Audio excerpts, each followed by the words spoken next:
तो अमेरिका और ईरान के बीच युद्ध का जो कहते हैं ना कि वो कहिए कि बिगुल बज गया है या सायरन बज गया है, जो भी कह लीजिए।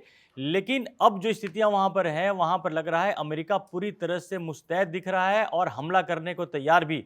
लेकिन इस बीच में बहुत सारी ऐसी घटनाएं घटी हैं जो अमेरिका के लिए शुभ संकेत नहीं है। सबसे पहले तो ब्रिटेन ने अमेरिका को डिएगो गार्सिया का जो बेस है वहां पर, चूंकि वो ब्रिटेन और अमेरिका दोनों मिलकर ही करते थे, हिंद महासागर में है, उसको यूज करने से मना कर दिया है, अमेरिका को देने से मना कर दिया है। उसके अलावा अमेरिका और ब्रिटेन को इस बात को लेकर तनातनी है क्योंकि वो रॉयल एयरफोर्स का ही बेस देने से ब्रिटेन ने मना कर दिया है। तो जो ब्रिटेन जो हमेशा से दोस्त रहा है अमेरिका का, वो ईरान पर हमले में साथ नहीं दे रहा है। और बाकी जो देश हैं वहां पर गल्फ में, वहां तो चुप्पी सधी हुई है, कोई कुछ बोल नहीं रहा है। लेकिन जो डोनाल्ड ट्रंप का जो तेवर है वो दिख रहा है, उसमें दो फेज का उन्होंने प्लान तैयार किया है। पहले फेज में वो ईरान पर हमला करने की बात करते हैं और दूसरे फेज में अगर बात पहले फेज में नहीं बनती है तो सीधे खामनेई पर हमला किया जाएगा। ये तो है संजय जी डोनाल्ड ट्रंप का प्लान। लेकिन मुझे लगता है कि बार बार हम यही बात कर रहे हैं कि अमेरिका अगर इतने दिनों से इंतजार कर रहा है तो एक बात से तो डर रहा है, ईरान पर हमला करने से डर रहा है, क्योंकि ईरान संयुक्त यूएन में जाकर के साफ साफ पे कह दिया है कि उसे अपने अधिकार, अपने सुरक्षा का अधिकार है।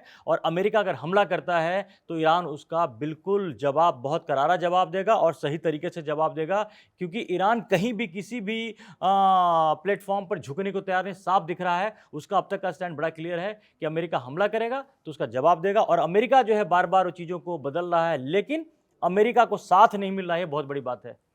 देखिए, सबसे मूलभूत चीज पर हम जाते हैं कि ईरान पर हमला आखिर किया क्यों जा रहा है। क्या ईरान ने अभी कोई ऐसी चीज की है जिसके लिए उस पर हमला किया जाए, उसके खिलाफ युद्ध किया जाए, उसके खिलाफ सारे मोर्चे खोल लिए जाएं?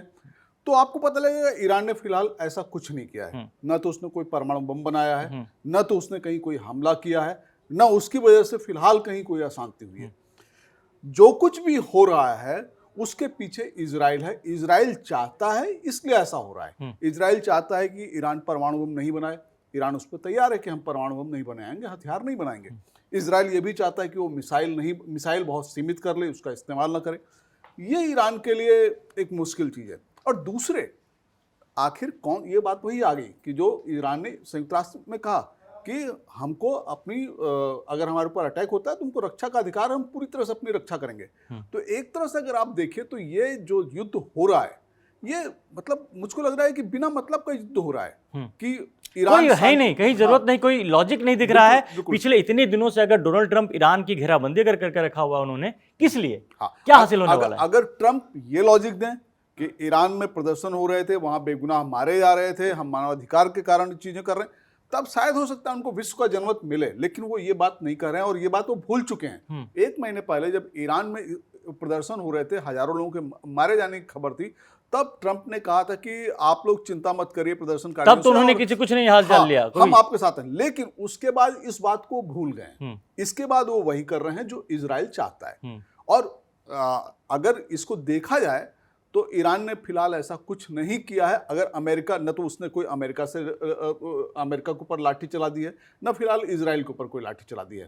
केवल इजराइल के कारण कि इजराइल महफूज रहे इसलिए हम ईरान को तबाह कर दें, शायद थोड़ा सा ज्यादा है। तो और मुझको ये भी दिख रहा है कि ये युद्ध से कहीं ज्यादा मनोवैज्ञानिक युद्ध ज्यादा है और शायद इसी तरह से चलेगा भी इसमें। लेकिन वो उनकी दिल की बात निकल जाती है कि जो खबरें आ रही हैं कि जो दो फेज में प्लान कर रहे हैं ट्रंप हमला करने का, कि एक शायद ऐसा होगा जो सीमित हमला करेंगे, एक टारगेटेड हमला किया जाएगा, और उससे शायद उस हमले से शायद, जो मुझे ऐसा लग रहा है कि खामनेई का जो ठिकाना है पता करने की कोशिश हो रही है। जिस तरह से लगे हैं, इजराइल भी लगा, अमेरिका भी लगा है, और शायद उस हमले के बाद कुछ ट्रैकिंग में शायद जो कुछ ब्रेक थ्रू अगर मिलता है तो अगला जो निशाना होंगे खामनेई होंगे। तो ये तो बड़ा साफ दिख रहा है कि अमेरिका का जो टारगेट है बेसिकली ईरान ना होकर के खामनेई है। इस बात को हम बार बार बोल रहे हैं। और ऐसा भी हो सकता है कि जो युद्ध की परिणति है वो वहां पर जाके खत्म हो जहां पर ये लोग अगर खामनेई को अगर हंट कर लेते हैं या उनको ट्रैक कर लेते हैं, वहां पर जाके वो करके अपना जो उनका टारगेट है वो पूरा हो जाएगा। बिल्कुल, ये देखिए बात सही है कि इजराइल और अमेरिका दोनों को लगता है कि ईरान में हम खामनेई के हटते ही मूलभूत बदलाव ला पाएंगे, हम उसको अपने तरीके से बना पाएंगे। अभी उनको साफ दिखता है कि खामनेई के रहते हुए इजराइल को डर बहुत ज़्यादा है। ईरान ने प्रॉक्सी भी तैयार कर लिए थे। खाड़ी में भी अशांति जैसी चीज़ है, किसी के आगे वो जल्दी दबता भी नहीं है, और इसके सबके पीछे खामनेई है।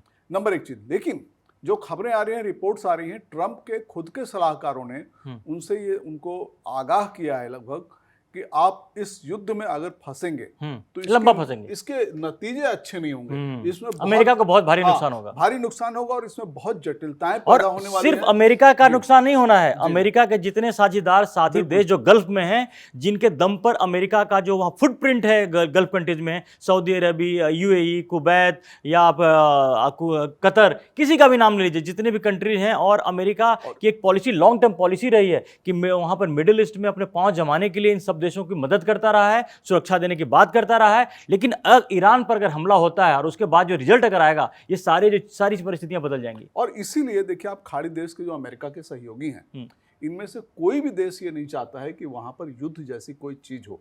वो लगातार अमेरिका से कह रहे हैं कि युद्ध को टाला जाए, युद्ध ना हो। अगर युद्ध होता है तो पूरे के पूरे खाड़ी में बवंडर पैदा होगा, हर किसी के ऊपर असर पड़ेगा, और वहां पर जो कुछ भी दिख रहा है वो लंबे समय तक अशांत और अस्थिर हो जाएगा।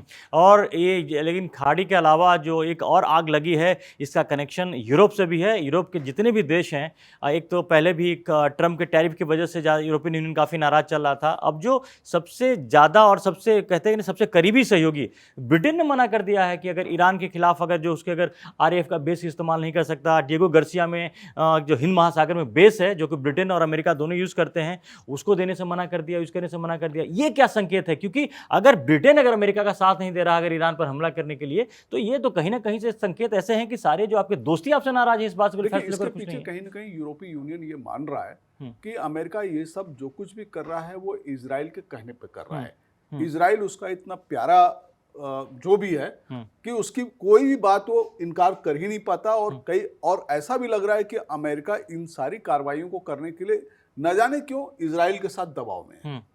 तो और इसी वजह से पिछले एक साल में पूरे यूरोप में इजराइल के खिलाफ एक जनमत बना है। एक जनमत ये बना कि उसने गाजा में नरसंहार किया, इस पे पूरे यूरोप में बहुत आलोचना हुई। दूसरा जनमत ये बना कि वेस्ट बैंक को अलग देश के तौर पे मान्यता दो। वो मान्यता जो वो नहीं दे रहे हैं उसको लेकर के संयुक्त राष्ट्र संघ और वहां की जमीन पे कब्जा करना चाह रहे हैं। संयुक्त राष्ट्र संघ तक यूरोप के देश पहुंचे और वहां पर उन्होंने प्रस्ताव पास करा। तो इसलिए आप समझ सकते हैं कि यूरोप ये बार बार जता रहा है कि अमेरिका की ये कार्रवाई केवल इजराइल के कारण है और इसलिए वो इसमें साथ नहीं देंगे। वो जो कि है भी, तो इसमें अब जो दूरियां हैं, अगर इजराइल अमेरिका के नज़दीक है तो बाकी जो यूरोप के देश हैं वो धीरे धीरे कटते जा रहे हैं। उसकी वजह मैंने पहले बताई थी कि एक टैरिफ भी है, और साथ साथ जो अंतर्राष्ट्रीय मुद्दों पर भी जो पहले यूरोपियन यूनियन और अमेरिका और खासकर ब्रिटेन और अमेरिका एक साथ हमेशा एक जैसा उनका एक फैसला होता था या क्या सहमति होती थी, लेकिन इस बार अमेरिका बिल्कुल उनसे अलग हट करके अपना जो फैसले ले रहा है। ब्रिटेन राजी नहीं है, यूरोप के देश राजी नहीं, लेकिन इजराइल चुपचाप सारे मैटर को देख रहा है। ऐसा लग रहा है कि ईरान और अमेरिका के युद्ध होने जा रहा है, लेकिन इस पूरे युद्ध में अगर किसी का सबसे बड़ा इंटरेस्ट अगर किसी का है तो इजराइल का है, क्योंकि इजराइल को अपनी सुरक्षा का खतरा है और वह फिलहाल अमेरिका के जरिए वो ईरान से डील कर रहा है। ये एक बात हो गई। लेकिन अब बताइए कि अब कहीं ऐसा तो नहीं है कि फिर डोनाल्ड ट्रंप एक माइंड गेम खेल रहे हैं? उनको पता है कि ईरान पर हमला करने के नतीजे क्या होंगे, तो कहीं ऐसा तो नहीं कि कई बार ऐसा होता है कि एक तरफ आप पोजिशनिंग दिखाते हो कि हम आप पे अटैक करने वाले हैं, दूसरी तरफ आप ही का कोई साथी कहे कि नहीं आप ये गलत करो साथ देने का, इससे कंफ्यूजन क्रिएट होता है। इस तरह की परिस्थितियां तो नहीं बन रही। देखिए, ट्रंप की काफी हद तक स्टाइल तो यही है, स्टाइल तो यही कहते हैं कि वो एक तरफ पूरा का पूरा दबाव डालते हैं और जबरदस्त दबाव डालते जाते हैं, मनोवैज्ञानिक गेम खेलते हैं।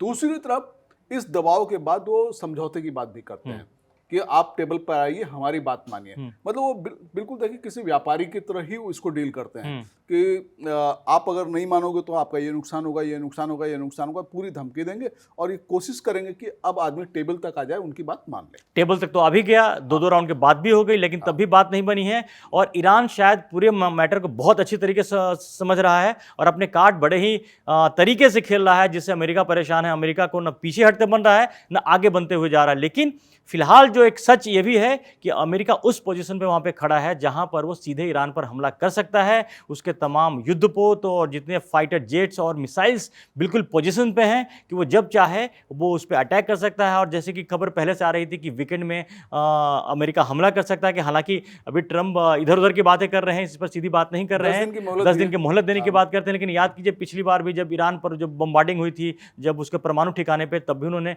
जितने दिन का जो टाइम दिया उसके बीच में उन्होंने हमला कर दिया था। तो ये भी ट्रंप का पुराना स्टाइल है। तो होने के लिए कुछ भी हो सकता है। लेकिन एक बात सही है कि बारूद के मुहाने पर, बिल्कुल बारूद के ढेर पर जो अभी वहां पर वो पूरा खाड़ी देश, वहां पे खाड़ी के जितने देश हैं वो उस पर बारूद के ढेर पर खड़े हैं। और उसमें अगर एक चिंगारी अगर आएगी तो उसका नुकसान ना सिर्फ खाड़ी देशों को, अमेरिका को, ईरान को, बल्कि इसका भुगतान पूरी दुनिया को करना पड़ेगा। इसलिए हम सबकी नज़रें वहां पर बनी हुई है। और अभी तक आपने कड़क को सब्सक्राइब नहीं किया है तो जल्दी से सब्सक्राइब करें। फिलहाल के लिए धन्यवाद। धन्यवाद।